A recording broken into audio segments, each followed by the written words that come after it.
Right right. సంపత్రాజు గారు conclusion ఇవ్వండి.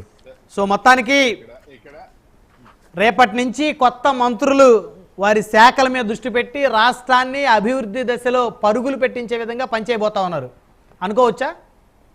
సరే, ఇక్కడ ఒక విషయం అండి. గతంలో ఏమైందంటే ఏదైతే ముఖ్యమంత్రి గాని మంత్రులు గాని ఎవరైతే ఉన్నారో వాళ్ళు ఏ విధంగా అంటే అందరికీ నీకు నాకు ముఖ్యమంత్రి, నీకు నాకు మంత్రి అనే సంగతి మర్చిపోయారండి. వాళ్ళు ఓన్లీ వైసీపీ కార్యకర్తలకు, వైసీపీకి ఉన్న 51% ఓట్లేసిన వాళ్ళకి మాత్రం ముఖ్యమంత్రి మంత్రులా ప్రవర్తించారు కాబట్టి ఈ విధమైన మ్యాండేటర్ వచ్చింది. కానీ ఇప్పుడు మాత్రం ఆ పరిస్థితి ఉండే సమస్య లేదు. ఎటువంటి పరిస్థితుల్లో వెంకటేశ్వర రెడ్డి గారు ఏదైతే ఆలోచిస్తున్నారో ప్రతి ఒక్కరికి ముఖ్యమంత్రిగా, ప్రతి ఒక్కరికి మంత్రులు గానీ వీళ్ళందరూ పనిచేస్తారు. అయితే ఇక్కడ ఒక విషయం ఏంటంటే పర్యావరణం గురించి ఏదైతే మనం మాట్లాడుకుంటున్నామో ఈ రాష్ట్రంలో దాదాపుగా పక్క రాష్ట్రాలతో పోల్చుకుంటే 10 రూపాయలు డీజిల్ పెట్రోల్ మీద ఎక్కువ తీసుకుంటున్నాం అండి. అదేదైనా ఉంటే క్యాపిటల్ ఫండింగ్ కి కానీ లేకపోతే గ్రీన్ ట్యాక్స్ అని మాత్రం తీసుకుంటున్నాం. కానీ ఇక్కడ తమాషా ఏంటంటే గత 5 సంవత్సరాల్లో మనం ఏదైతే 10 రూపాయలు ఎక్సెస్ తీసుకుంటున్నామో ఆ క్యాపిటల్ జరగలేదు. ఏదైతే గ్రీన్ ట్యాక్స్ అని తీసుకొని చెట్లు వేస్తాం, పుట్లు వేస్తాం అని చెప్పినటువంటి పరిస్థితుల్లో ఏ చెట్టు ఉండనీయకుండా ఉన్న చెట్లే నరికేసే పరిస్థితి మనం చూసాం. కాబట్టి ఇవన్నీ కూడా సమూల మార్పులు తీసుకురావాల్సిన పరిస్థితి ఈ ప్రభుత్వం మీద ఉంది. ఎటువంటి పరిస్థితుల్లో ప్రతి శాఖని విచ్ఛిన్నం చేసి ప్రతి శాఖని భ్రష్టు పట్టించిన పరిస్థితుల్లో ఇప్పుడు ప్రతి శాఖ ఇంపార్టెంట్ తీసుకుంది. ఈ రాష్ట్రానికి సంబంధించి ప్రతి శాఖ కూడా ముఖ్యమైనదండి.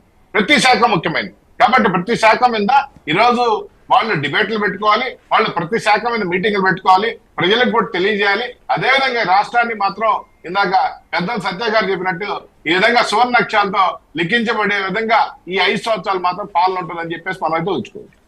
విక్రమ్ గారు, గత ప్రభుత్వానికి సంబంధించి ఒకటండి, వెంకటేశ్వర రెడ్డి గారిని నేను అభినందిస్తున్నా పూర్తిగా. ఎందుకంటే వారు వాస్తవాలు మాట్లాడుతున్నారు.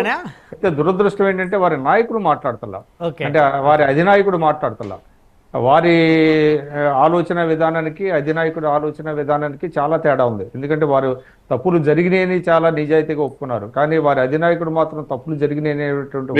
విక్రమ్ గారు స్మాల్ అబ్జెక్షన్. విక్రమ్ గారు, ఇక్కడ డిబేట్ లో ఎవరైతే వస్తారో వైసీపీ నుంచి వాళ్ళందరూ కూడా గతంలో కూడా గౌరవంగా మాట్లాడేవాళ్ళు. ఒక పవన్ కళ్యాణ్ గారిని కానీ చంద్రబాబు నాయుడు గారిని కానీ ఎవరు కూడా.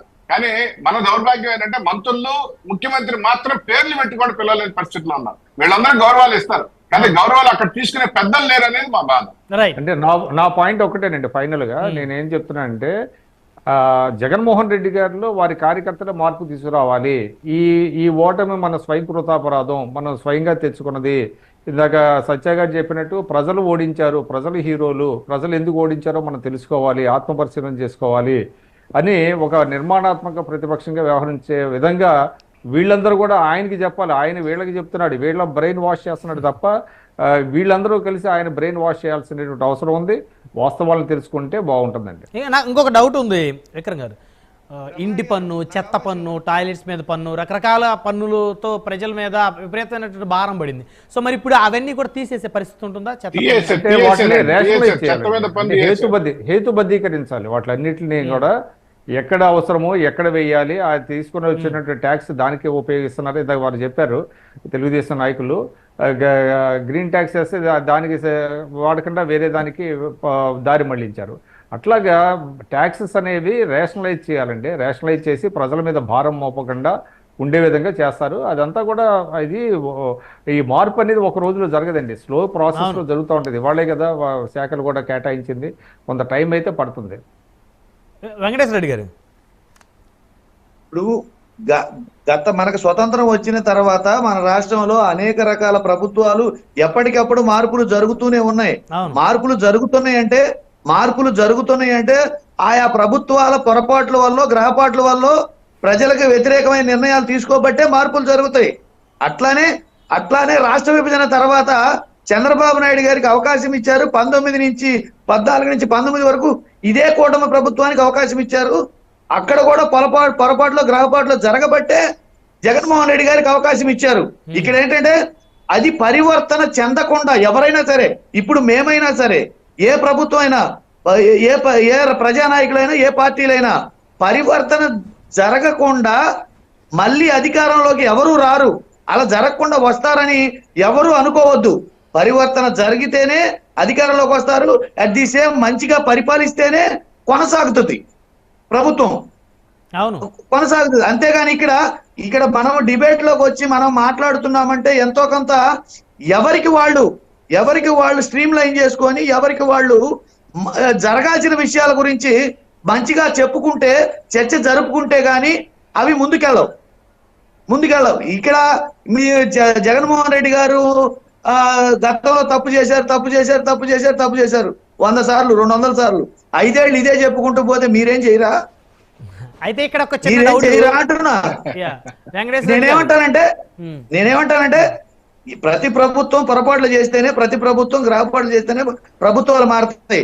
అట్లానే కూటమి ప్రభుత్వం 14 నుంచి 19 వరకు ఉంది అంటే ఏ పొరపాట్లు చేయకుండానే ప్రజలు మారారంటారా? దానికి ఒక వంక దీనికి ఒక వంక ఉండదు. దేనికైనా సరే ప్రజలు హర్ట్ అయినప్పుడు ఖచ్చితంగా వాళ్ళు ఇవ్వాల్సిన తీర్పు ఓటు ద్వారానే ఇస్తారు. అది ఈ ఎన్నికల ప్రామాణికం. ఈ ఎన్నికలు మేమేమనుకున్నాం, ఈ కౌంటింగ్ రోజు వరకు ప్రజలు మా వైపు ఉన్నారనుకున్నాం.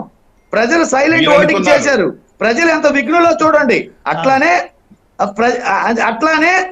మీరు కనుక పొరపాట్లు చేస్తే మీరేదో మాటలు చెబితే కాదు, పనులు చేయాలి.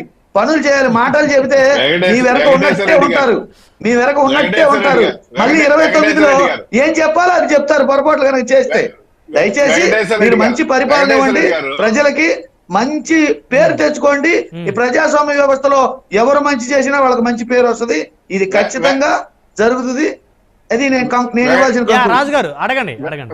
వెంకటేశ్వర రెడ్డి గారు, మనం కూడా చాలా డిబేట్లు మాట్లాడుకున్నాం. ఎలక్షన్లకు దాదాపు 10 రోజుల ముందు కూడా మాట్లాడుకున్నాం. అయితే నేనేమంటానంటే అది మీరు భ్రమపడ్డారు. ఎందుకంటే మేము అద్భుతాలు చేసాం, ప్రతి ఇంటిని కోటీశ్వరులు చేసాం, ప్రతి వ్యక్తిని కోటీశ్వరులు చేసాం, ప్రతి ఒక్కరికి లక్షాధికారం చేసాం. ఇప్పుడు వచ్చిన టైం కి మీ పార్టీ తరఫున మీరు వచ్చారు, మీరు అధికారంలోకి వచ్చారు, మీరు ఏం చేస్తారో చెప్పండి అండి. అది అధికారం అయిపోయింది, మా అధికారం అయిపోయింది, మా పరిపాలన కాలం అయిపోయింది, మీ పరిపాలనకు వచ్చారు. మీరు అది చేశారు, మీరు ఇది చేశారు. దీని వల్ల waste, time waste, debate time కూడా వేస్ట్. శాటిలైట్ ఛానల్, ఇంతమంది మేధావులు పెద్దలు ఇక్కడికి వచ్చి ఈ సమయాన్ని వృధా చేసుకోవడం. వెంకటేశ్వర రెడ్డి గారు, ఇప్పుడు మీరు కొత్త ప్రభుత్వాన్ని దీవిస్తున్నారా, తెప్పిస్తున్నారా? బ్రహ్మనాయుడు గారు ఒక్క నిమిషం. ఎటువంటి పరిస్థితుల్లో గత ప్రభుత్వాన్ని ఇప్పుడు మేము విమర్శించట్లేదు. ఆల్రెడీ ప్రజల మ్యాండేట్ వచ్చింది, గత ప్రభుత్వాన్ని విమర్శించట్లేదు. మేమేం చెప్తున్నాం, మేము పరిపాలన ఏ విధంగా ఇస్తాం మీరే చూస్తారు. గత ప్రభుత్వం 2014 నుంచి చేయగలిగామో ఒక్క నిమిషం చేసేవాడి. ఎప్పుడు కూడా స్వతంత్రం వచ్చిన 75 సంవత్సరాల్లో ఏ రాష్ట్రంలో గానీ దేశంలో గానీ ఎవరైనా తీసుకొచ్చింది వాళ్ళు అదే విధంగా కంటిన్యూ ప్రాసెస్ లో వెళ్తా ఉంటే అభివృద్ధి ఉంటుంది.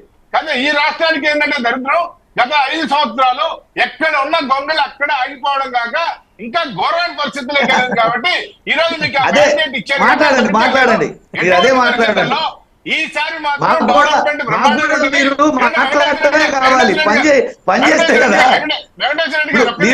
మీరు నిన్నటిది మాట్లాడటం వల్ల ఉపయోగమే లేదు. చెప్పండి వెంకటేశ్వర రెడ్డి గారు, మీరే డిబేట్లలో చాలా సార్లు మాట్లాడడం జరిగింది. మీరు మాట్లాడేది నేను మాట్లాడట్లా. మీరేం మాట్లాడారు? సంక్షేమం పెద్ద ఎత్తున చేసింది జగన్మోహన్ రెడ్డి గారు అని చెప్పారు. దానికి కాదనేదేం లేదు. అయితే అభివృద్ధి మేము మాత్రం తట్టబట్టేయలేదు, ఒక రాయి పెట్టలేదని మీరే చెప్పారు. కానీ ఈ రాష్ట్ర ప్రజలు అభివృద్ధి కూడా కావాలి, సంక్షేమం కాదు అని చెప్పి అనుకున్నారు. చూద్దాం, అవి రెండు పరుగులు పెడతాయి. మీరు ఎందుకు స్వాగతించట్లేదని అడుగుతా ఉన్నాం. ఇక్కడ మేము స్వాగతించట్లేదు. ఫస్టే చెప్పాను మంత్రివర్గానికి శుభాకాంక్షలు తెలిపితే స్వాగతించినట్ట, లేకపోతే తిరస్కరించినట్ట? మీరు మంచి పని చేయమని చెప్తుంటే చెయ్యమని చెప్పేదాన్ని కూడా మీరు నెగిటివ్ గా ఆలోచిస్తున్నారంటే అది మీ విఘ్నతగా వదిలేస్తారు. ఈ ప్రభుత్వాన్ని మీరు దీవిస్తున్నారా, శపిస్తున్నారా? కొత్త ప్రభుత్వాన్ని ఖచ్చితంగా నేను దీవించడం చెప్పించడం కాదండి. ఇక్కడ బ్రహ్మనాయుడు గారు ప్రజలు ఓట్లేసి మ్యాండేట్ ఇచ్చారు, మరి దీవిస్తున్నాడా చెప్పిస్తున్నట్ట? అది మ్యాండేట్ ఇచ్చినప్పుడు ప్రజలు దీవించినట్ట. ఇవి ఎవరైనా నేను దీవిస్తేనో మీరు మమ్మల్ని దీవిస్తేనో అధికారంలోకి రాం కదా. ప్రజలు దీవించాలి, ప్రజలు ఓటేసి మ్యాండేట్ ఇచ్చారు, మీరు పరిపాలించండి.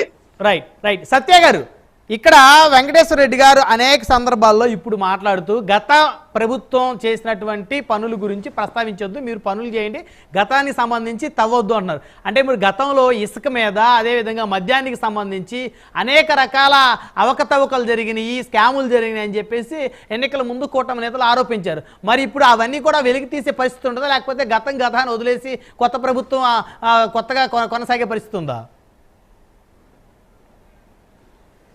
అంటే వెంకటేశ్వర రెడ్డి గారు చెప్పింది డిబేట్లో మాట్లాడొద్దని, పని చేయొద్దని కాదు. బేసిక్ ఎందుకంటే ఇప్పుడు ఆ లిక్కర్ బ్రాండ్లు, జే బ్రాండ్లు తాగితే చట్టపరమైన పనులన్నీ చేయమని చెప్తున్నాను నేను. కొనుగోలు అవకతవకలు